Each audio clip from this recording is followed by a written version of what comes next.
อาจจะเป็นปีนี้ปีแรกที่คนเยอะมากที่สุดน่าจะประมาณเกือบ30,000 คนนะครับผมสุดยอดมากๆเลยนะครับ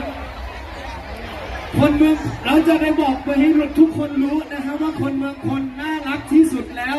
ในละแวกนี้นะฮะนั่งลงครับนั่งลงฝั่งข้างหลังได้ยินเสียงนั่งลงแล้วเราจะทยอยลุกขึ้นนะฮะภาพนี้จะเป็น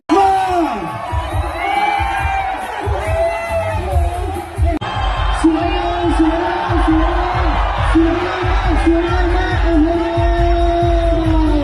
เสียงมาพูดให้ตัวเองอีกครั้งหนึ่งตาจะไหลเลยเมื่อกี้เนี่ยครับผม